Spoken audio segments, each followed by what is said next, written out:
symbol of excellence in sports entertainment. Really? Really? Really? You remember what I said last week? You are cursed!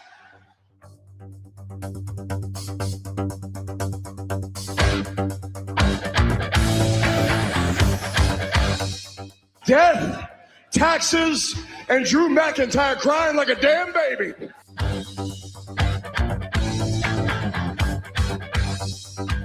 But the question is, if you can beat me, can you handle the burden of this title? If you can't beat me, can you handle the burden of having to acknowledge me?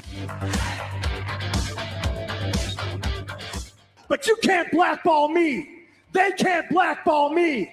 And listen up. I can gleefully stand on the bridge and blow it up because, bitch, I know how to swim.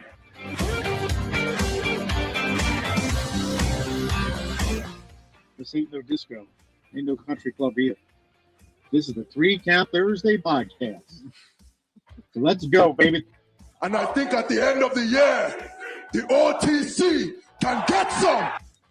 Hello, everyone. Welcome 3CT on a different day of the week, but same time, same channel. We hope you are doing well wherever you are.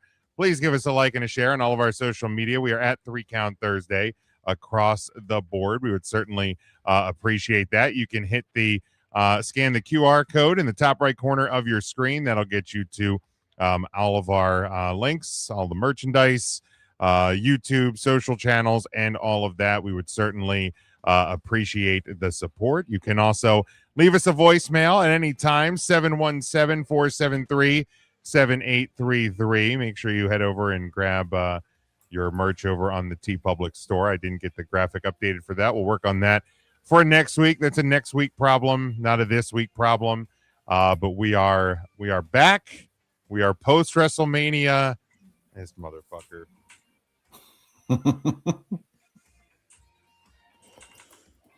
Hi, Mark. How are you? Oh, hi, Mark. You're muted. You're good now. Can you? I'm fine. Hi, boys. I'm fine.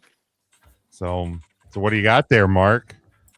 Well, you know, my Pink Pony Club shirt. Yeah. What do you got? What do you got behind you there? Is that a? Oh, that's the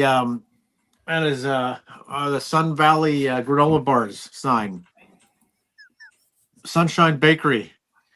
Some kind of bakery. Sunbelt Bakery? Sunbelt Bakery. Beautiful this time of year. If you've never been to Sunbelt, I've Kansas. I've never been. Beautiful this time of year. And, you know what else is beautiful this time of year? Look, by what's on your shoulder, it looks like you're pretty proud of yourself. Well, sure. I'm your reigning, defending, undisputed 3CT 24/7 champion. And I'm a fighting champion, Jimmy. Okay?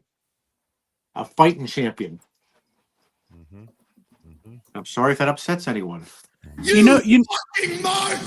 know what's interesting, Mark? Hi, Tim. I think that more out of anybody in this group, you publicize your location to where somebody can get a jump on you. So with that said, I'm pretty sure I know where you're going to be. I'm pretty sure I can find you. And one day, very soon, I'm going to get my hands on that 24/7 championship, and you're not going to know what to do with yourself. That means I'm upset. I'm going to put my hands on you. Yeah. Devin says, I hope you know, Mark, you got a bigger target on your back than you will ever know. Holy cats. That's true. I never publicized my my whereabouts quite like Mark did. So I hated that I had to defend this 24/7 3CT title in the men's room this Tuesday at Roots, but I was willing to do it. I hated that I had to do it, but I did it. Well, I guess we're proud of you. Matt. I think I got most of the smell off it. Yeah, I'm doing well. It's we're midweek. I guess Jim really wanted to watch the NFL draft tomorrow or something. Right? Oh, man's got hockey tickets. It's hockey playoffs. Hockey. That's right. That's right. Oh, I didn't know the Caps made it, but that's cool. You get to go see the game. Wow. That's, you know what? You need to leave. There we go. There's no need for that. You don't have to get nasty. Tim. You all right, cuz? I'm good. Just relaxing on a weird Wednesday. Nothing has absolutely happened at all anytime soon. So I'm not sure why we're meeting on a random Wednesday, but we're here. Well, but we're here. The Capitals game tomorrow. Yeah, That's right. The big Caps. The Caps won't have a choice. And Ryan is muted. I can't. Smoke's Ryan, upset. I can't. No, I'm not. I'm right here. You were muted. I've already muted, so I won't even ask. Okay, whatever. It's a weird take. Hi, everybody. And Bret Hart said hello. How nice. Did. Bret Hart is. How is everybody? WrestleMania. We're I don't know good. what we're doing on a Wednesday. This doesn't feel right at all. Makes me upset. I gotta keep you guessing some weeks. I'm not happy about it. But you're gonna be okay tomorrow. Smokey, Devin did you says, have- "Tim, I'm more closer to Mark's that I can get to him quicker than you can." No, he can't. I changed the locks on the door. Did you actually hire security at the estates now? Well, I gave Rufus the week off. Okay. So Barnell stepped in for the week. Okay. Good. Big Mac, thank you. for Barnell? Barnell. He's making up names at this Oh, point. I know he is. Where do you land on that name? That's a heck of a name. That's a strong man to be named Barnell. You know how many fights that man was in because of his name? All of them? I bet. A lot. If he knew you, they were your fights, and he was fighting them for you. Wow. That's the truth. Barnell never backs down from a fight. I mean, I wouldn't imagine he would, Mark. This is like a boy named Sue sort of situation where they gave him that tough name to toughen him up. Oh, you used one, Mark. No, I didn't. Never mind. I am so confusion. I think he was about to drop a sure, but he caught himself. He did. Well, then he then edited himself, and then called himself out, and then corrected himself. He'd like to. I would like to call myself out. Let's talk about Carl if we have a minute. No, you betcha. Nobody knows Carl, and that, quite frankly, that's probably not his real name to begin All right, with. I actually do know Carl. Carl's a good guy. Well, Carl, you're talking about Carl with a K. I'm talking about Carl with a C. Oh, I don't know Carl with a C. You know, I'm Carl definitely with a talking K. Carl with a K. Carl with a K is a good man, but I never heard him say "sure" 3 times in a row. Oh, I remember that time he got me those red velvet Oreos. Tim, remember that? Back when they first came out. Sure do, man. Like it was literally Never Day. They like were it was swirling- 8 years ago. I remember that day like it was 8 years ago. It was a little longer than that, but that's okay because I am indebted to Carl for his good deeds to me, Matthew. It was red velvet. they were good. Darn good. Darn good. Matt, remember when you wore red velvet to the junior high school dance? Before we get into talking about Sure. before we get into talking about WrestleMania, did anybody else catch drunk Ric Flair talking about why he wasn't at WrestleMania? He was upset this past weekend.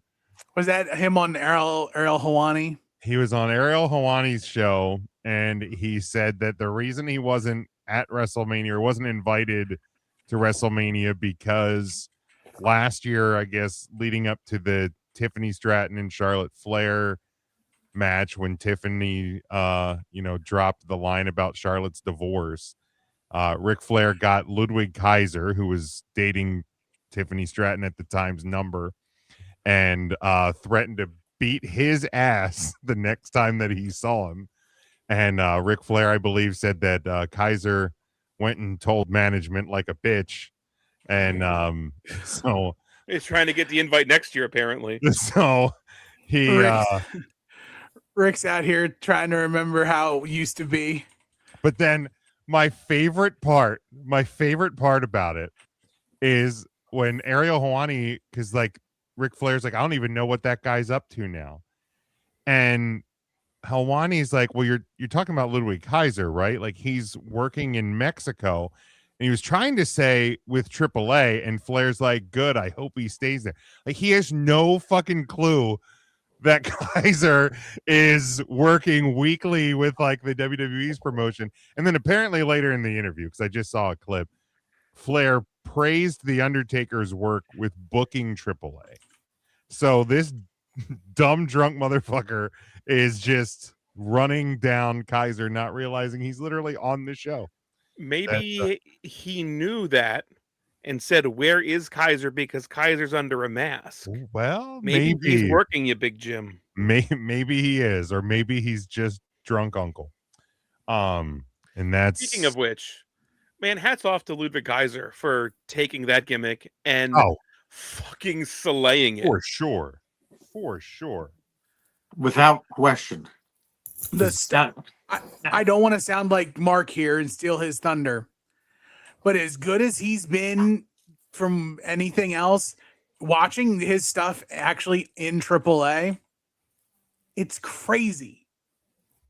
I need to, and they fully embraced him. Oh yeah.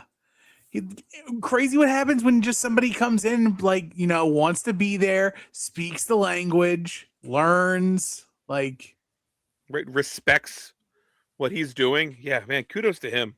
Yeah, absolutely killing it. Big Mac says thanks to CVS for helping with Trick Williams with his entrance robe. Yeah, it's that was like 1.5 receipts, I think, He just went in there to buy one thing, Jim. That's what happens. He just needed one thing. That is what happened. They are the most obnoxious receipts to print out. You will spend more time waiting for the receipt to print than it took to check out there. Mark, are you okay? The pups are wild tonight. Yeah, I heard that. You need to get them under control. They're wild because it's Wednesday. They're not used to this. Wednesday is that's true. We sit here, we relax, and we're going to watch. You're usually not home on Wednesdays. Well, relax. When I get home, I come home and I relax because I need to learn to stay the hell home.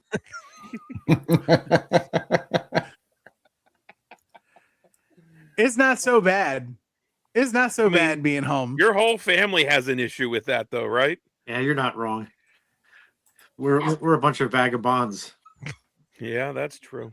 That's what I've heard them say about you, Mark. Is that we got vagabond shoes? Well, I've heard them say much worse. Well, yeah, you're not wrong, and that's just at the when we gather together for Christmas. Right, it's the family saying that about each other.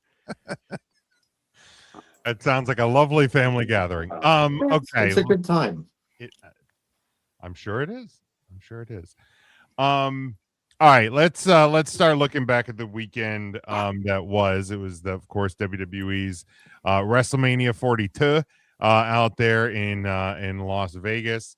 Kind of a tale of two nights. There was night one, it was a thing that happened, and then there was night two, which felt like a WrestleMania, and I think that's the best way I can kind of describe what we witnessed. Just talking about night one, is there anything to you guys that is memorable from night? The subs. The eats. the apple pie cheese cake by Lee. God. Oh, so good. Thank you, Lee. Oh boy. Probably being able to get that Matt's toilet unclogged before he found out about it was pretty big. The Seth Rollins match was the match of the night, in my opinion, but I don't know that it necessarily is like an all-timer.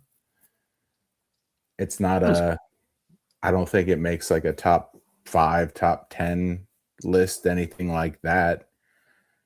And that's probably, to me, the most memorable match of the night, besides like the main event. But that was just because there was a lot of bloodshed. Gaga, all that. But yeah, I would agree that Seth and Gunther was the match of the night. It was hard hitting. Tim, it was hard hitting. Yes, I was there. I watched it. Thank you. Remember how hard hitting it was, Tim? No, I don't, because it's hard to remember something that nearly bored me to tears. Well, you had all those ads to keep you awake. You're telling me, brother man. It was like reading the newspaper and you couldn't flip the page until you read everything. You're not my dad. Don't even tell know me what that what means. Was that Right? Why mean? wouldn't you be able to? Never mind. You have Can't to tell me read what to do? everything. Like why? But why would you have to if you're in control of the paper? But That's what they want you to think, though, Jim. We didn't have a choice with those ads. So you're not actually in control. If you're spending 35 cents for that newspaper like Mark did, you better read every word. I read every single word. Sometimes I read them twice. every jot and every tittle. Don't worry about my tittles.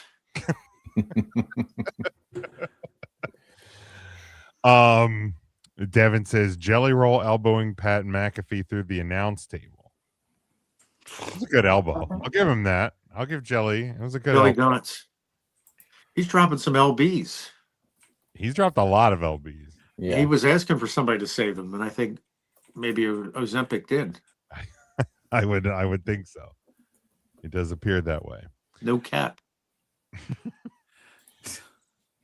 No God, cap is please, detected. Tim. please don't start trying to bring that back. No cap. Please don't. Jim's over there spitting. Are you Good just Lord. throwing out random words that like you've heard from like kids or Correct. Kids out there at work. Younger coworkers. These the younger coworkers love me. well, they say that because they don't want you to get them fired. Right. They see what you do to everyone else. Fired. I said, look, you're fired. I don't know had what you said. I said, you're fired. I said, oh Lord Jesus, you're fired. You're fired. Oh Lord Jesus, you're fired. You're fired. Smoke, Mark, anything? Sure. I like Jim, when Go ahead, Mark. I liked when Smokey went first. I liked it when Pat McAfee came down as a referee and a neck brace. To his That was credit, fun. he was on TV the next day, still in his neck brace. He did have the neck brace the next After day. his wrestling career is over, still selling those And- wrestling injuries. He's like Andy And Kaufman. crazy enough, a completely unrelated story, but congratulations to Pat McAfee and the announcement of their upcoming baby. Oh, he's having a baby. Oh, Yeah, completely unrelated completely unrelated. from retiring from wrestling forever to have one less commitment forever. I mean, look, here's the deal. If we know one thing, it's when somebody says they are retired and done with the wrestling business. You can take them at their word because nobody ever comes back from a wrestling retirement. John Cena hasn't yet. So it's good to know that Pat McAfee is done with wrestling for Yeah. good. That is a good thing that came out of this WrestleMania forever and ever. And that was night 2. Never mind. I was Yeah, going to we'll- spoil it for Devin. He didn't catch up to night 2 yet. He's So in a good few boy. minutes, Devin. Spoiler alert. We will talk about night 2. That means he's upset. Now Ryan, because Mark did interrupt you, was anything that sticks out in your memory from Saturday? It wasn't good. I'm just not going to dance around it. Yeah, it was 7 matches that happened. I mean, it might as well have been a Backlash or a Great Balls of Fire. I mean, it was just a PLE. There was nothing special on that show that said this was a WrestleMania. Well, the screens on the stage said WrestleMania. Yeah, that's it. That was it then. That was it. I think the ring aprons somewhere near the No, they said like Dave's Hot Chicken and other Dude stuff. Wipes ad or something. Might have said Wipes. WrestleMania.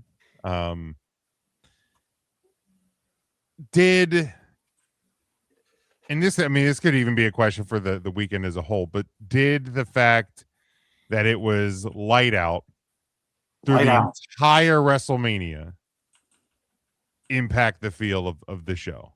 Yes. I'm not sure of that. I like it a little darker. Like I'm fine with like the undercard, because even if you think back to WrestleMania 8 when it was at the Hoosier Dome, like the early matches were kind of light out.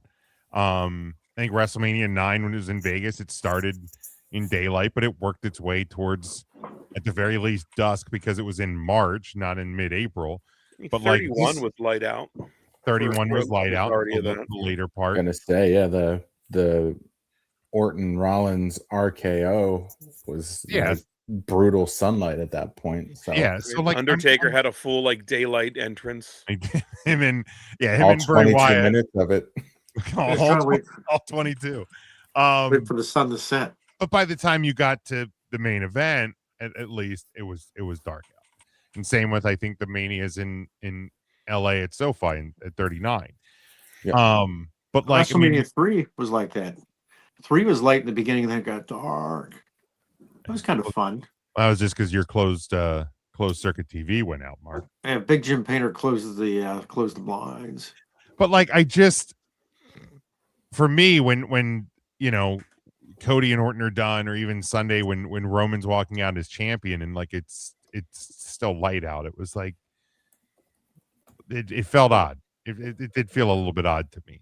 I thought, maybe if we're gonna do West Coast Manias, maybe start them at 7 p.m. Eastern instead of 6 p.m. Eastern if we're gonna do them in almost May.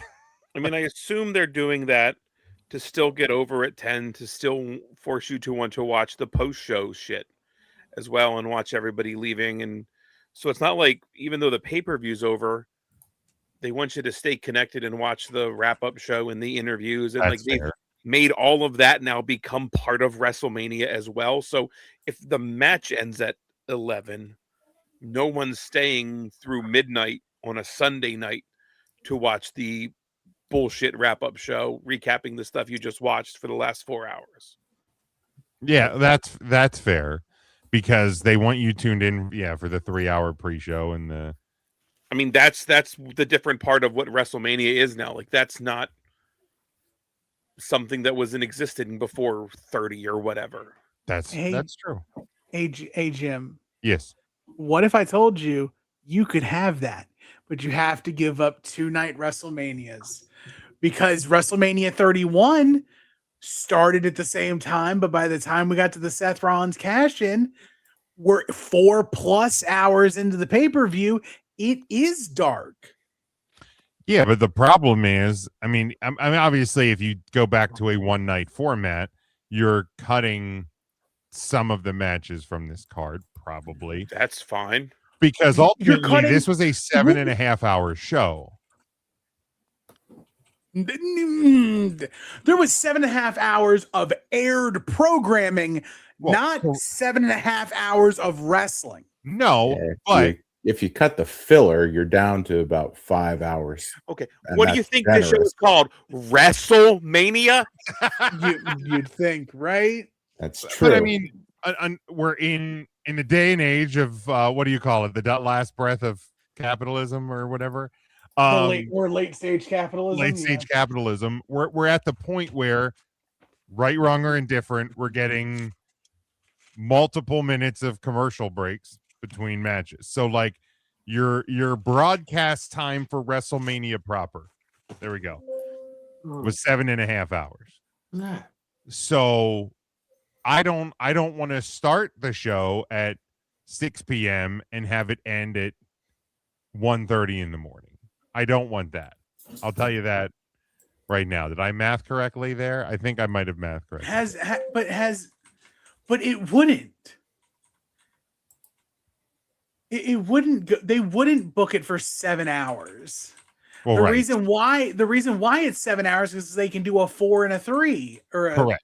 Right. Yeah. So you would cut some of the matches. Well, no, you keep the same number of matches. It's only 11 matches. 12 if you count whatever oh, you almost said it. I almost let one out. And he didn't even deserve it because it was one of the better things of night two. But literally 11 matches, unless you count whatever the heck the Danhausen segment was. The glorious Danhausen segment. The guy is just out here collecting money. That Danhausen segment was better than anything from night one. Right. That's why I said Danhausen didn't deserve it. Gunther Seth. I will say Gunther Seth. I would say Gunther Seth is better than the Danhausen segment. I'll give them that. Yeah. Wow. Where were the little people in the Seth Rollins match besides Seth Rollins? Didn't have them. Probably still on their way to the ring. They had one. He was in the ring the whole time. He fought Gunther. He got beat up. Come on, you don't got to do stuff like that. If this podcast ends up getting cursed, just know it's because of you, Big Jim. Tim could curse him. Tim Housen. Well, he doesn't exist. Yes, he does. He's got merch posted on our website, I believe. I've got a T-shirt that says otherwise. I think the shirt's still there. We can. I have plausible deniability. Love that Danhausen. That's there true. You go. Devin confirms, Mark, that he did watch both nights, so we don't have to worry about spoiling anything. I stalled as long as I could. It's a shame. Devin. It's a shame you watched night one, Devin. Devin, will I see you Friday night? Mark, we're doing a podcast. Oh, I'm sorry. I'll see Jimmy Friday night. No, I don't think you will. Unreal. We're gonna go on Sunday. Oh, after the event in the afternoon. What event in the afternoon? The one at 2:00 in Harrisburg. I'm not going to an event in the afternoon, 2 in Harrisburg. Jim says I wasn't booked. Well, You think I'm paying to go watch that? Sure. Spend time with the family and friends. You don't get to change it. You don't get to change it to I wasn't sure. No. It applies. Any combination of sure with any leading or dangling participles is hard limit. Don't try to sneak one past the goalie. I'm sorry, my third eye is awakened, and I'm not talking about my bow. Devin says, I'm going to say this in the nice way possible. If you're going to keep having advertisement sponsors, matches, and apron canvas, they should at least limit the fucking commercials. Thank you, Devin. Somebody needs to say it. That's right. That's right. I mean, I don't think he's wrong. I don't think he's wrong either. So, yeah, I won't jump out of order. But, for night one, while I was severely disappointed, and I think there's a lot of people that have something to pay for whatever it was they put on, I think the match is going to get remembered the best from everything is Jacob and Drew. I think so too. I think it's very much in the same vein of a match we talked about last week, JBL Finley.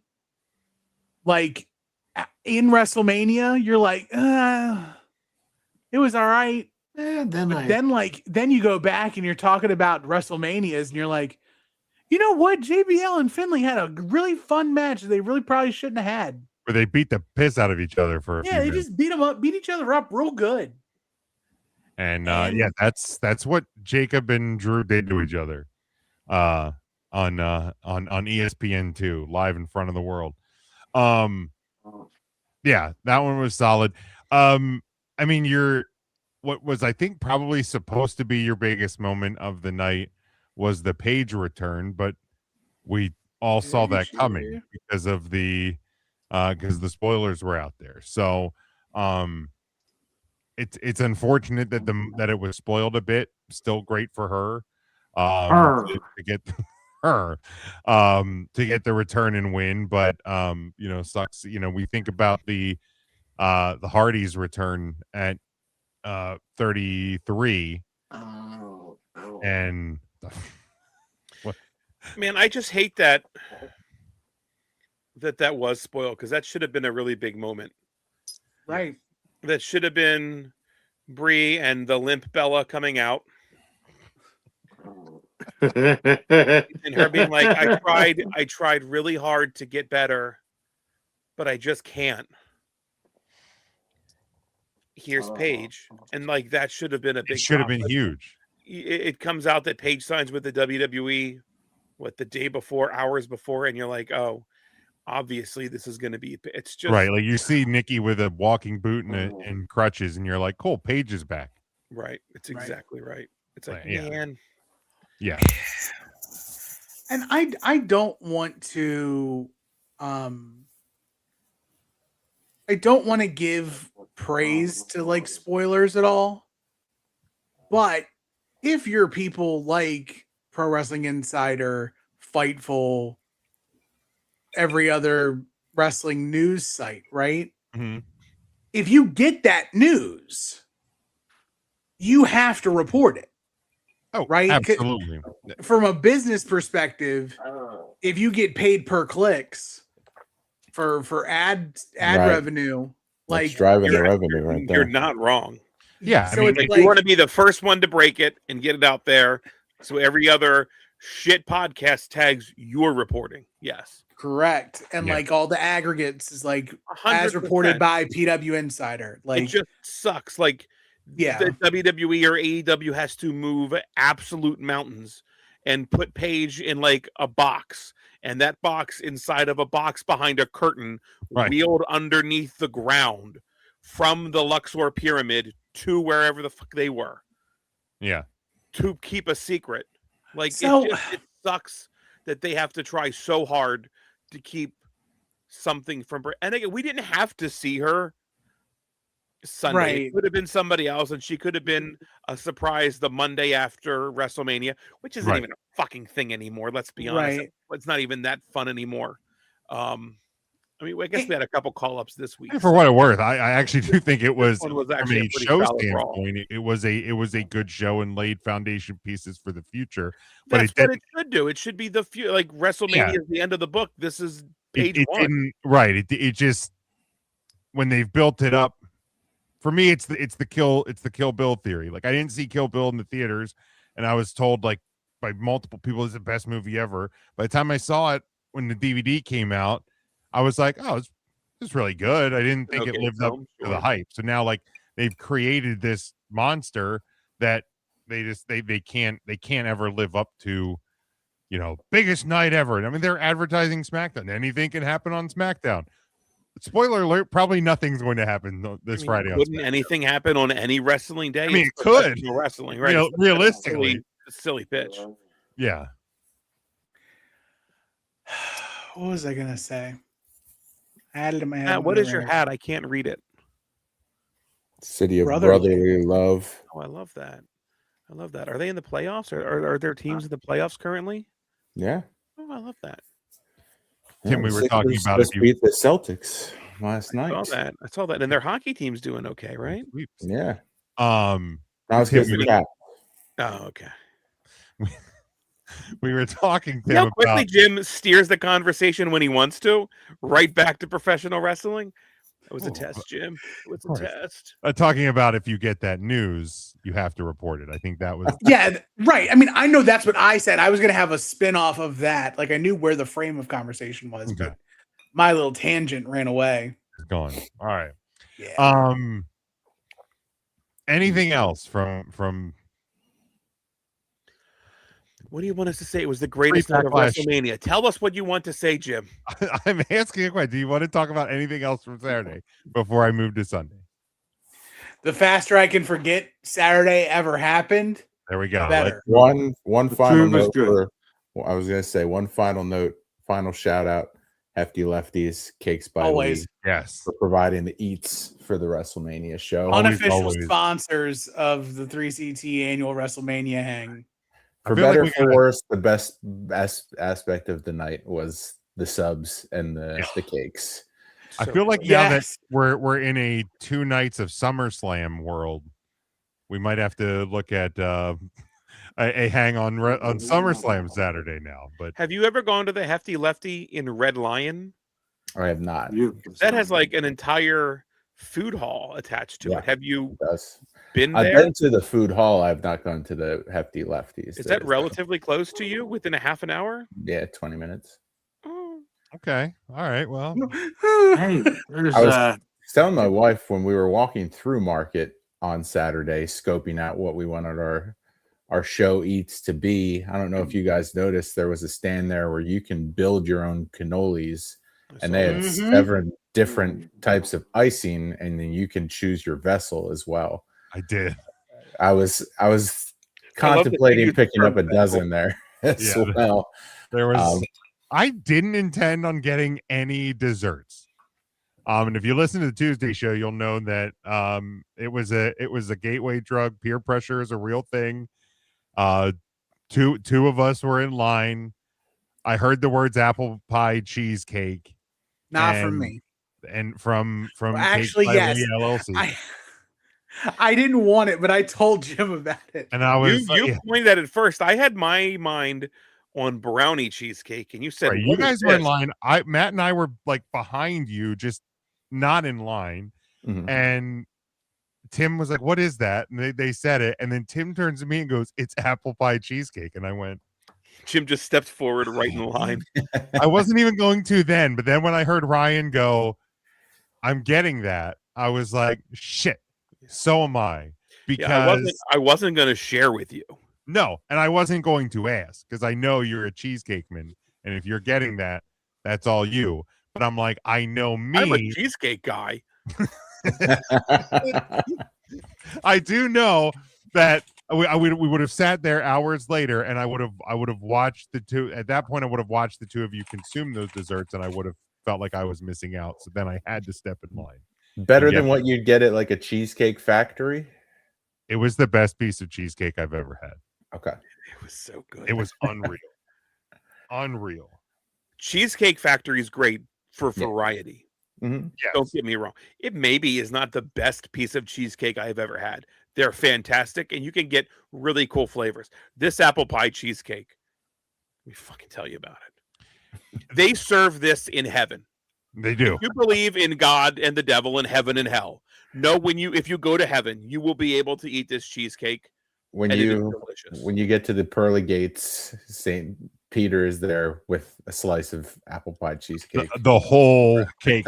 The whole cake, right? The calories don't count. Right. man. There's no carbs, no calories in heaven. Yeah. You can- I'm As eating soon that as you whole. finish and put the last bite in, and you look away and look down, that cheesecake piece It's is right back. there. Right back. It's right back. Eternal. Yeah, and like the happiness. cheesecake, like Cheesecake Factory, like I don't believe they make the desserts in-house on site. I think the regular food they prepare fresh at daily, but I don't think the desserts are. That's probably true. Yeah. Although very, very good. I'm not besmirching the Cheesecake Factory. I do enjoy it very much, but that was unreal. All right, catching up on some comments here. Charlie says, Timmy Housen, you're the AEW man. Riddle me this, please. Why is Darby defending against Tomato Champs? Because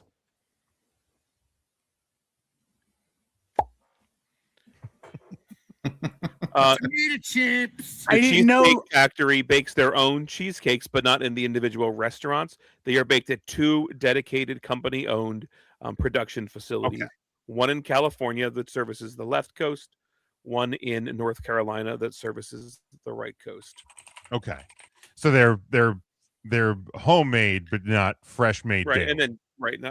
It's just the volume that they are pumping those out. It would be very hard to do that. and keep up the pace on that. I love that Charlie actually asked that question, because this is something Jim and I talked about on the way home from night one. Is that it just felt like this could have been any other PLE. There was nothing special about seeing these matches. So much so, there was plenty of matches that could have just been a SmackDown or a Raw main event or match. Other than these matches going to a conclusion, you probably could have seen any match on night one as like a main event of Raw. So to have your champion face a guy that doesn't necessarily make sense in like Tomato Champ, it kind of, that's fine. It doesn't have to make sense. It's free television. If you want to see your champion wrestle the number one contender, that's where pay-per-views, that should be your main events. Those are where those matches should come into play. But like even the Drew match, Drew and Fatu, that could have been a main event of Raw. Right. It didn't have, that doesn't scream WrestleMania to me.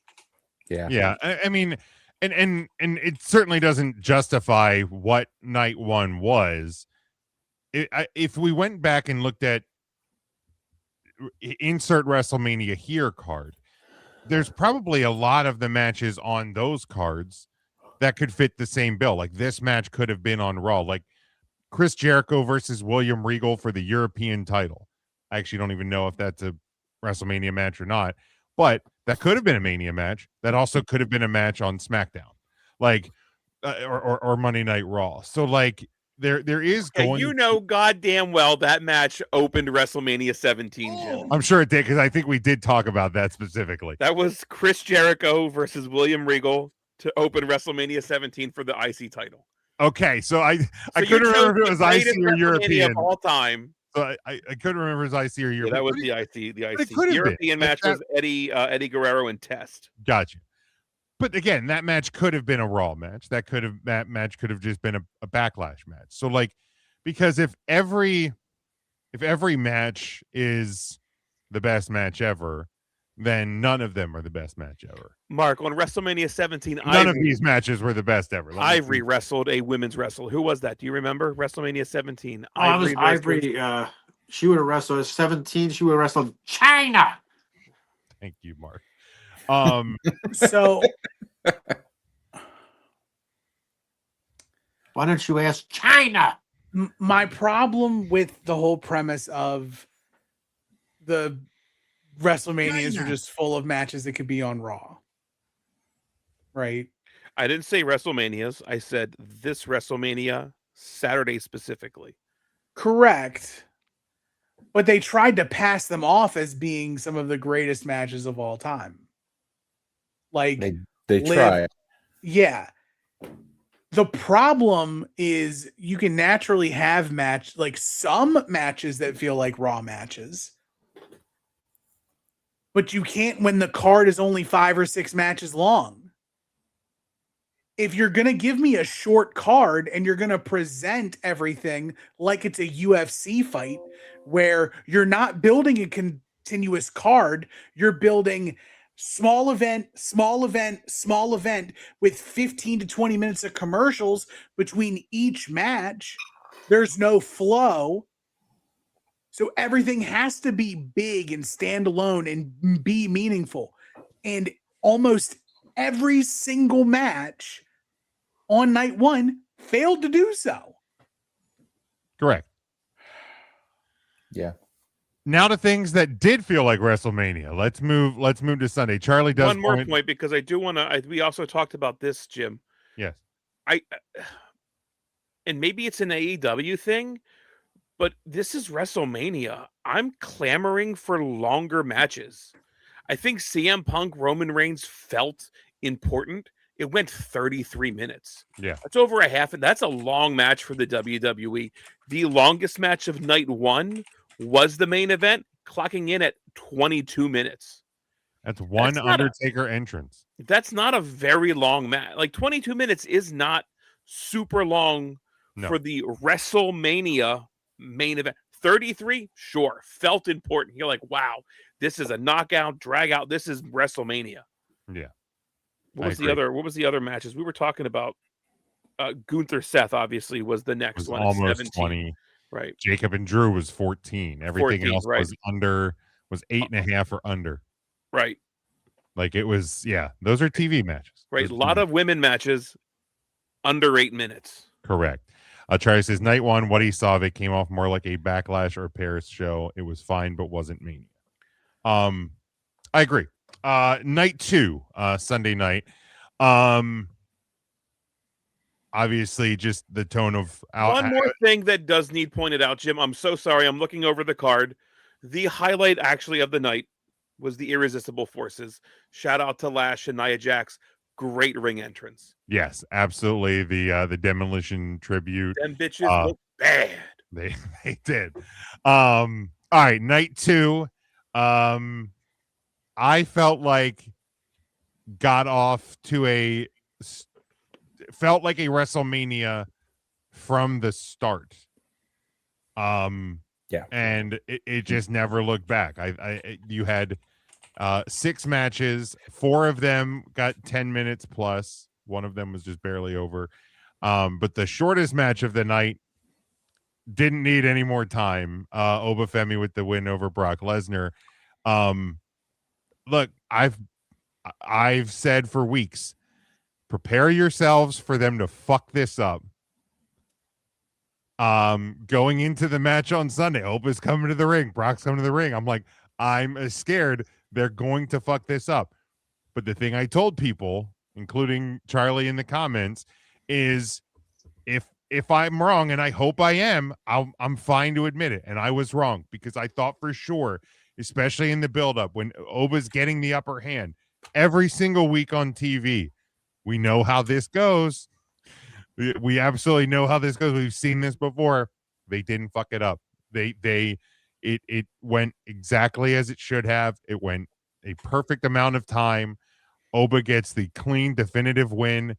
He's walking out victorious. But then, just as, in my opinion, wild as the win was, it's the post-match of Brock Lesnar taking off his gloves and boots and leaving him in the ring and crying and hugging Paul Heyman and shaking hands with people as he's walking out. And to what it at least appears to be, as the merchandise is telling us, Brock Lesnar retires. So immediately from the start of night two, we're told this show's a big deal. Yeah. Yeah, we watched night two with Mark and cousin Brian. Mark, what else was Jim? So Brock was taking his gloves off and his boots off. What else did he hope Brock took off? You remember that? He was yelling. Jim became very animated and excited, thinking Brock was going to take off those stinking sweaty socks. He was I can see that. Jim wanted to see those pale feet.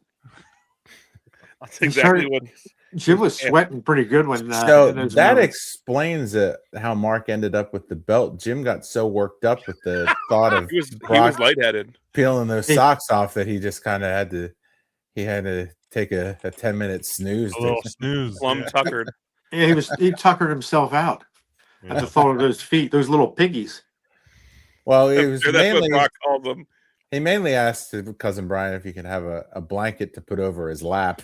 And he got a little warm and he dozed off. Jim's not a cat guy, but he's like, come here, let's sit up here in my lap and cover it. Put the cat's blanket over him. He made a little tent out of it. It looked like little cat's TP. Tent. You don't have to do it. A little like tent. That. Come on now. If you're gonna go down this road, at least make it sound like I'm packing heat a little bit, Mark. Well, you were pitching a tent. Good There Lord. you go. It looked like the ground was a little soft.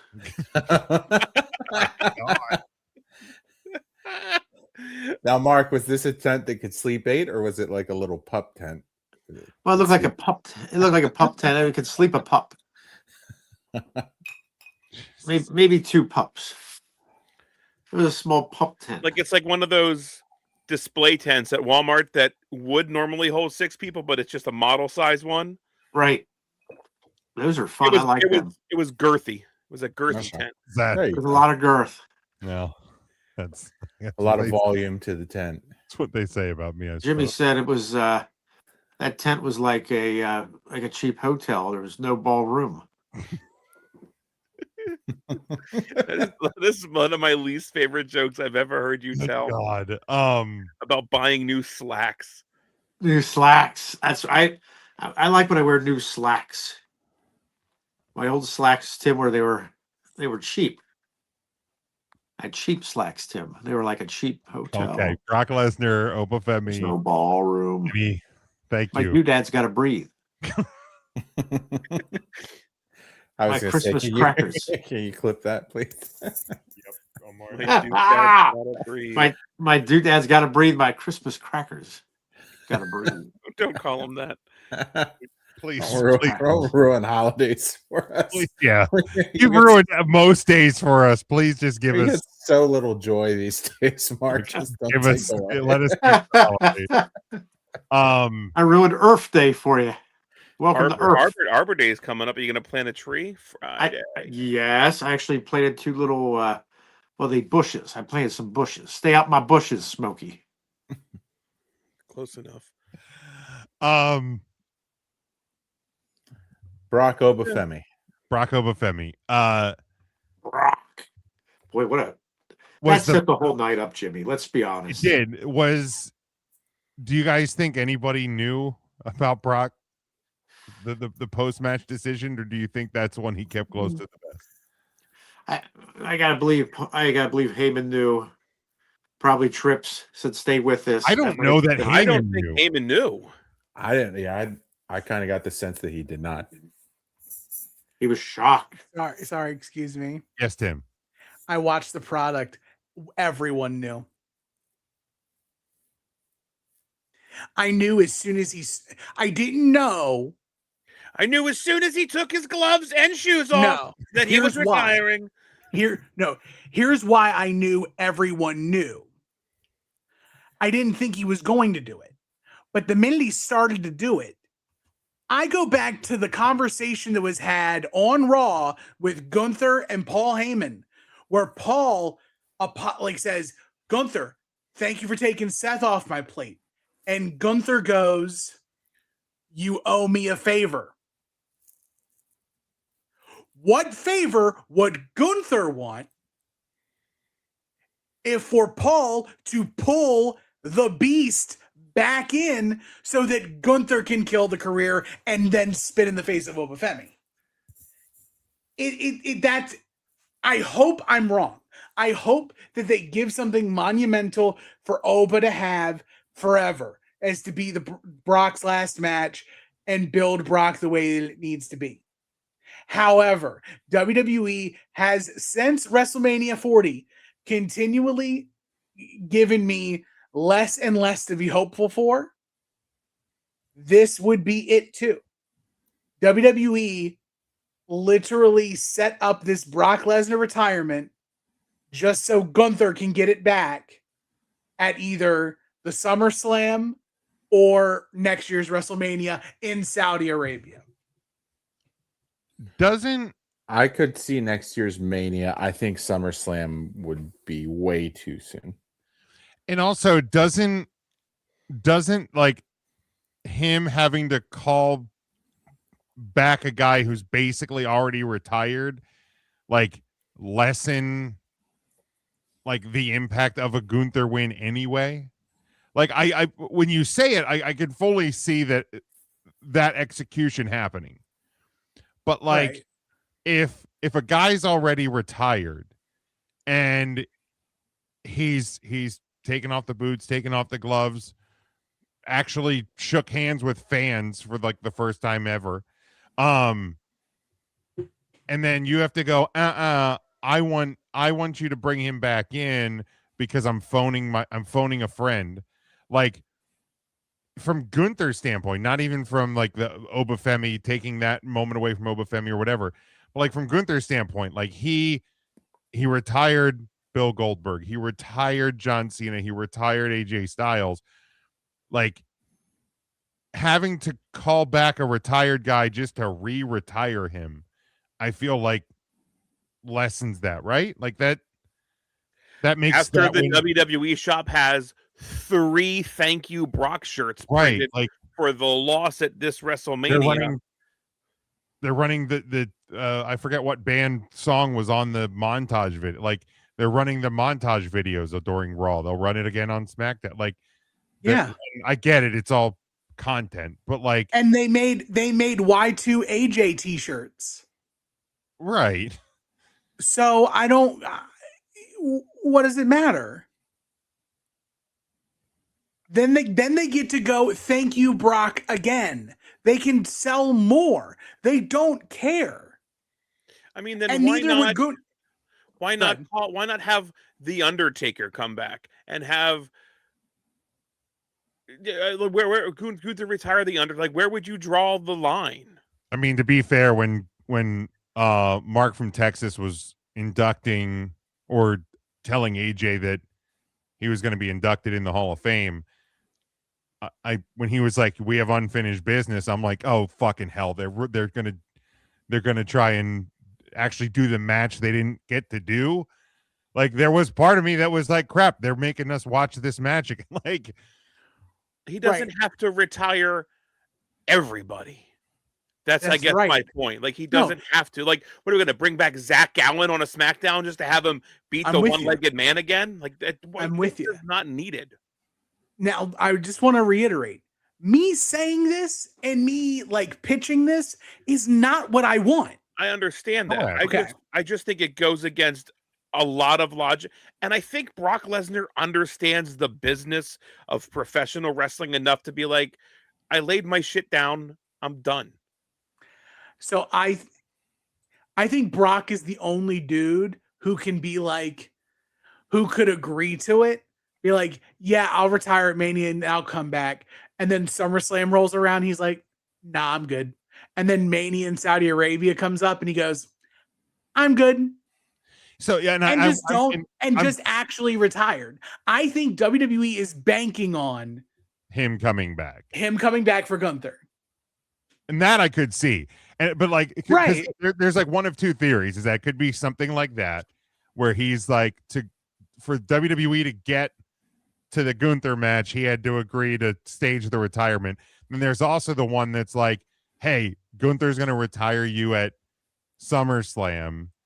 And then because reportedly he like signed off on the Oba match and is all in favor of like passing the torch, because Michael Cole did say that Oba Femi is the next big thing.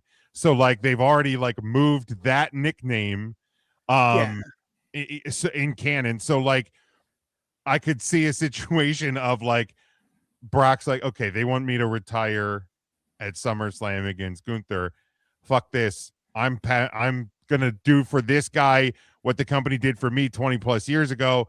So I'm gonna go into business for myself, and I'm gonna leave my shit, and they can't make me come back from Canada. So there was a fan video where like after he took the gloves and I think the boots off, like he signaled like with he an did X. an X. He did an X X gimmick, and apparently Oba did like a hat gesture to him as well. He's been doing that now. Oh, okay. I don't know if that's a thing. Yeah. Okay. Which is classy. That's a classy move for like a young up and coming guy to understand what Brock Lesnar has just done for him. So if you look into the X thing, like the X is something that the referee is going to throw up in a real situation, something really maybe, and that's why I don't think Paul Heyman knew he was losing. I think I might be dead wrong. It's professional wrestling. If it happens on TV, people know about it. Like I don't want to work myself into thinking like I'm looking at a shoot when in reality it's probably not. Right. That's the beauty of wrestling, though, right? Isn't that like the suspension of disbelief? Like in the moment you do it, and then afterwards, like you can look back at it critically and like, honestly, I want it to be his final match. Like I absolutely do. I do too. Yeah. From a storyline perspective, though, doesn't that make Gunther look like a bigger heel? He is demanding that the guy who went out on his own terms change his terms. And what if he tells Paul to go fetch for Brock? Brock goes, nah. And then Gunther has to beat up Paul to get Brock back. And like there is a little bit, and that's like the best way to make Brock a babyface. He's coming back to defend Paul Heyman. Paul Heyman. He's Wow. coming back because somebody, like, again, like, you can make it interesting, but you're manipulating it to be interesting instead of it being momentous, right? Like, you can't lose, you can't have 2 retirements. Terry Funk had like 4, but Ric Flair there might have another one again. yeah, it's that I'm not going to speak ill of The Walking Dead. Hey, Mark, can you just give us a little movement? And Charlie was worried that you had. He's drawing. he's Don't drawing. mind him. He's doodling. Still. Oh, no, I'm okay. Pay no attention to me. Charlie says he thinks Gunther's favor is going to be another corner me against Roman. Sure, because Gunther has needed people in the past. So, like, why would he need Paul Heyman? Unless, Devin says he doesn't fucking need it. I don't know if he means Mark from like medicine or like maybe Gunther with. I think Brock to come back. I think it's Gunther. I think he means Gunther doesn't need it. And I'm with him. Yeah, I don't think Gunther needs it either. Like, Gunther's going to retire enough people. We thought he was going to get the Brock one, but I am 1,000% fine letting. You could just make that the story too. That I was next in line for Brock Lesnar, and I was going to retire his ass at SummerSlam, and I'm going to take it out on you, Rey Mysterio. I'm going to beat the fuck out of Rey Mysterio and just ragdoll Rey for 15 minutes. Sign me up. That's a great SummerSlam match. You know, I expected Brock, and I'm going to beat your ass like you're Brock Lesnar. Right. And it's this little 4'0" guy getting thrown all over the ring and just dying in a bear hug. I don't even give a shit. Yeah, I'm fine. I'm fine by that. Well, of course, it would be a bear hug come from Smokey. So that's right. Outside of the main event, because I don't want to touch on the main event. Anything else from Sunday? Much better than Saturday. I know I got us on the long talk about Oba and Brock, but anything else from Sunday sticks out to you? Any of you? The best match we saw Jade Cargill wrestle. Yes, Jade Max.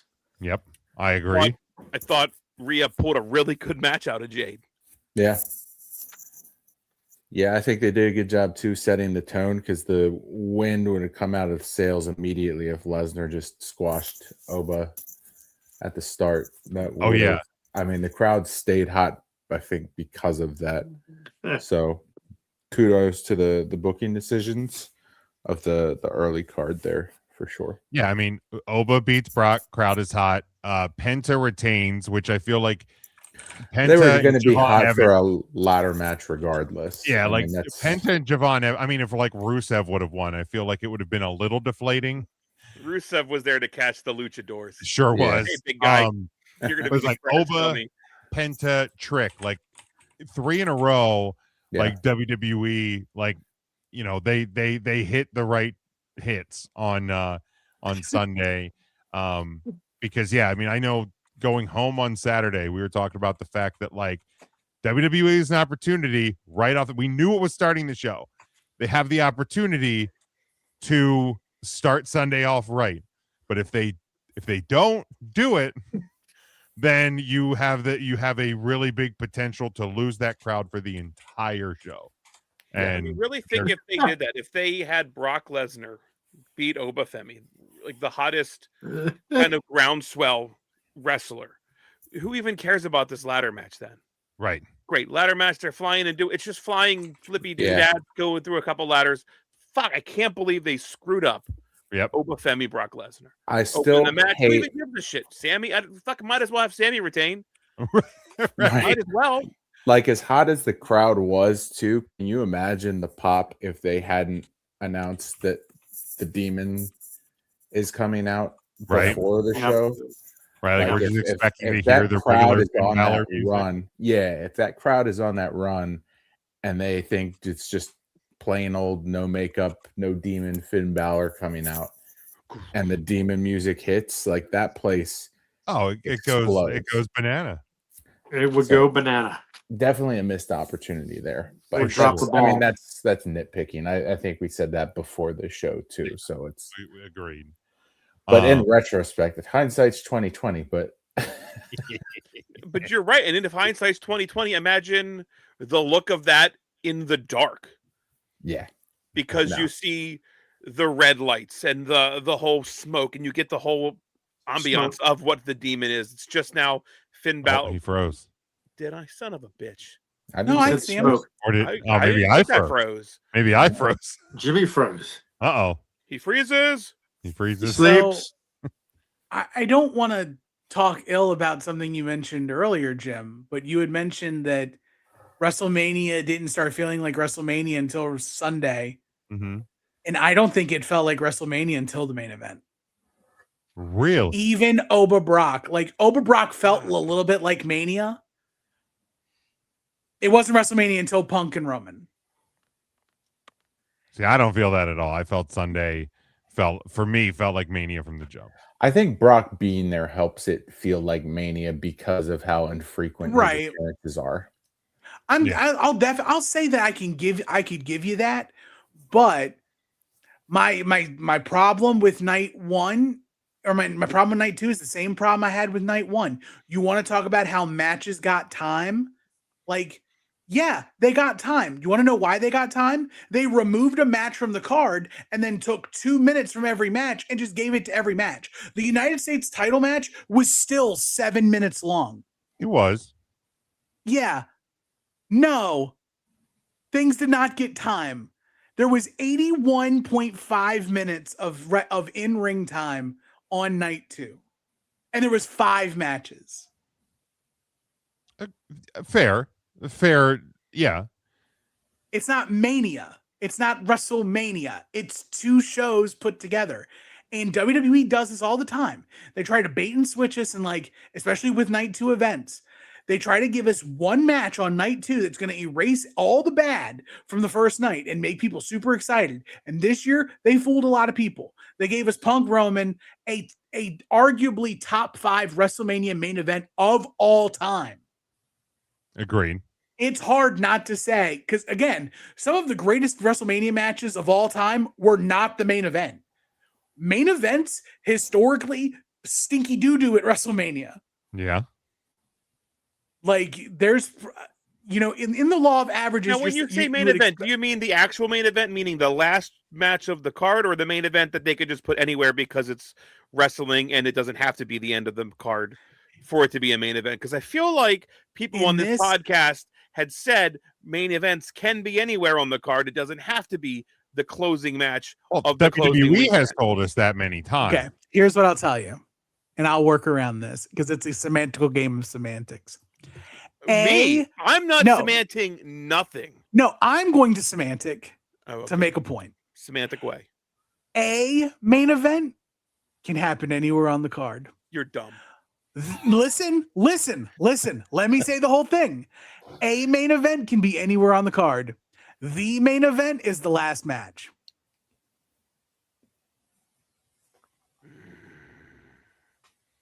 And that's what WWE has told us. The main event is the final match of the card.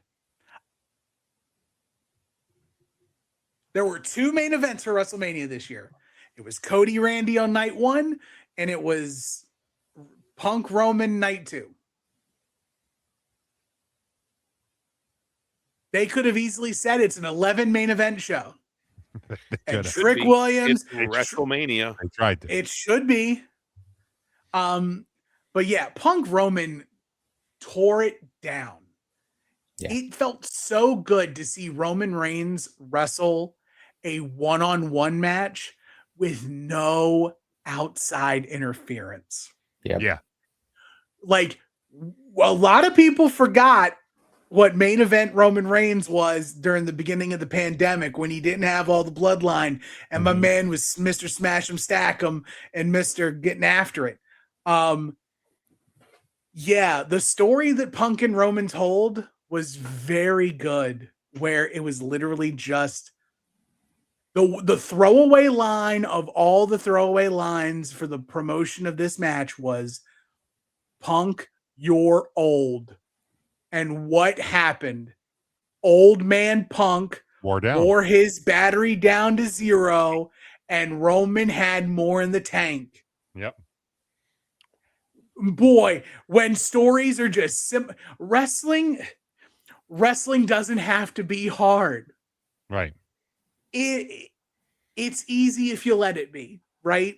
Just let it be. Give Tim the pencil. Don't give me the pencil. Just like don't try to draw in color. Like sometimes don't try to go for the fancy 64 color box. 8 color crayons work amazing. Yeah. You can draw the prettiest picture. Don't walk yourself out into the woods and ask how we got lost in the woods. You took yourself there. Right. You purposefully GPS pin drop in the woods. Just let it be what it is. Yeah. But like Roman's entrance match of the year candidate. It's on the list. For it's on sure. the list. Okay. Yeah. It's the first WWE.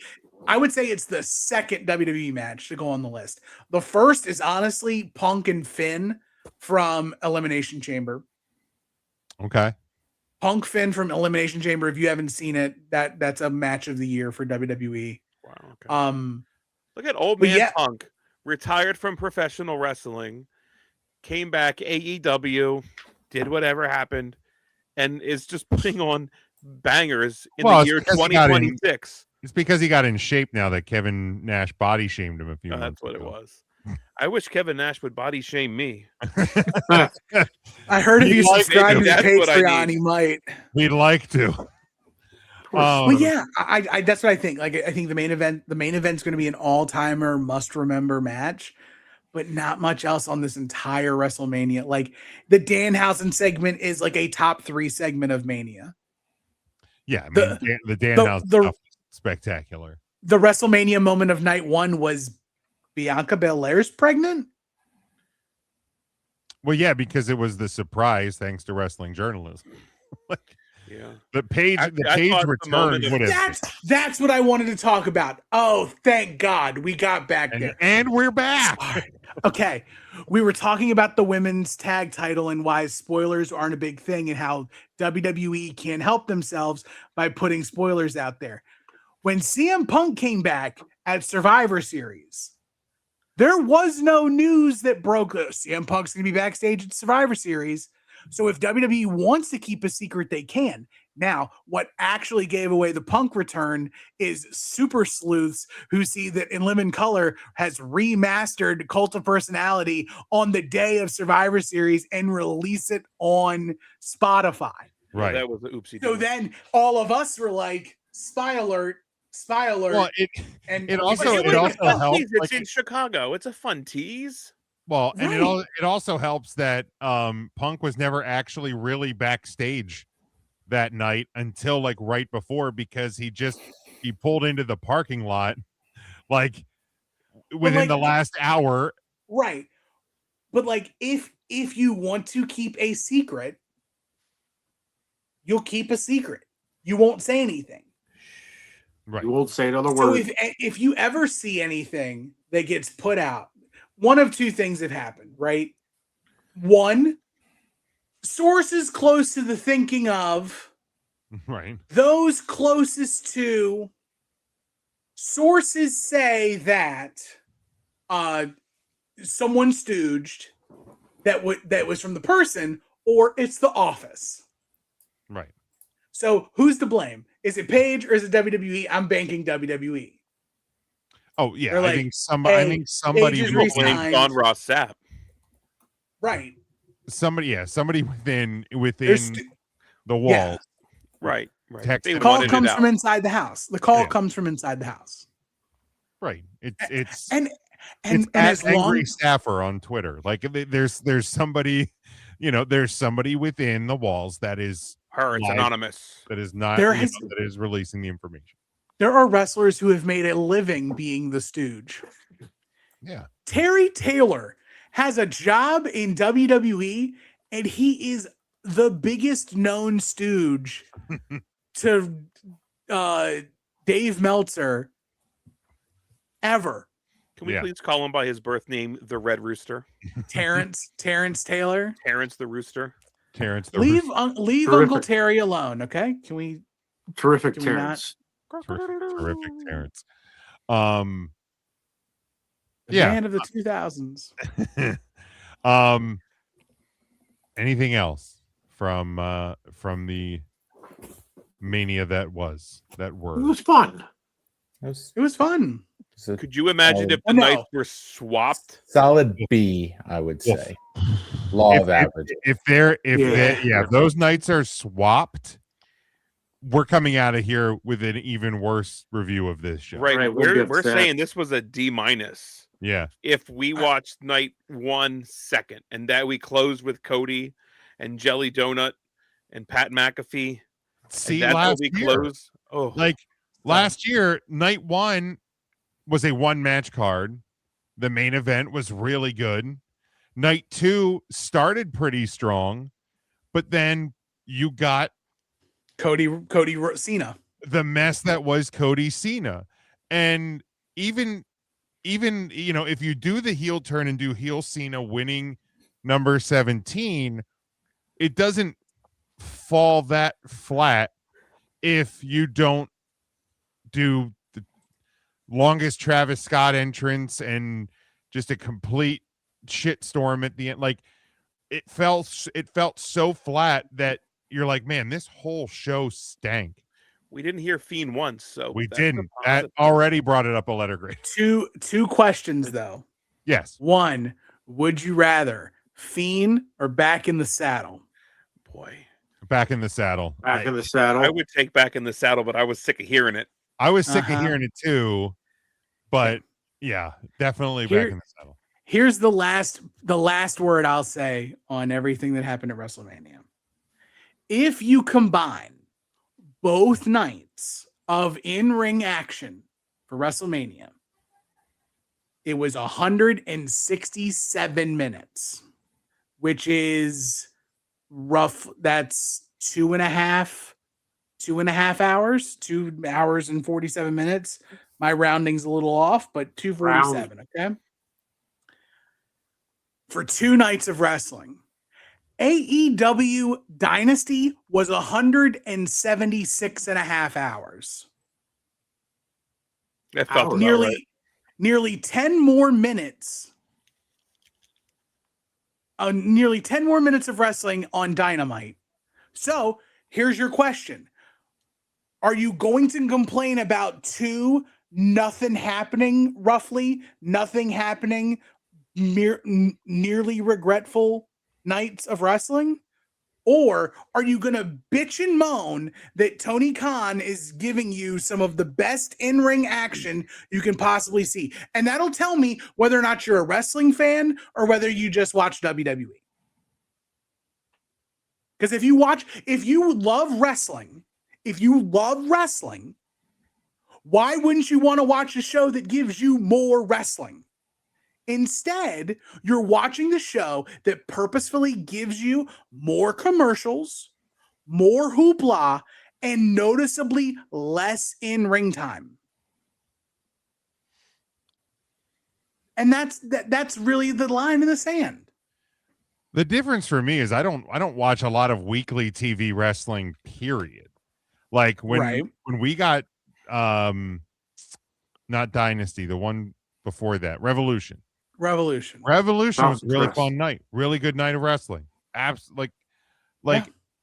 don't get every AEW pay-per-view because I don't want to spend $50 a month to watch one wrestling show. You know what I mean? Like, and I get we end up splitting it, but they've actually made it harder to split and ease the cost. Like, and I get that's capitalism. It is what it is. But like you can't even like split the stream anymore to where if like Ryan and I watch it here, I can't give Matt the login and have him watch it in York. It only allows one viewing stream at a time. So like we used to do it where that's how pay-per-views were. You subscribe to the pay-per-view at your house. Correct. You wouldn't be able to send it to somebody at a different house. We're in a different world than just a standard pay-per-view world. These are still called pay-per-views. They're not PLEs, right? Well, they are. At AEW, at least. They are, but when AEW started and you got it on Fight or whatever service it was, like I could purchase it and give the login to Matt so we could split it 3 ways. That hits a little lighter than having to split it 2 ways because AEW is running until midnight or 1 in the morning. It's not an indictment. It's just how it is. So you're not inviting people who have to drive 45 minutes home to come over and be at your house until 1 in the morning. Tim, I think the answer needs to fall somewhere between the two. So looking at Dynasty real quick, it started off with the Bucks versus the Don Callis family, 20 minutes, 1955. Into Ricochet and Jericho, 14-10. That match doesn't have to be 14 minutes and 10 seconds. That match I'd expect to be closer to like an 8-minute match.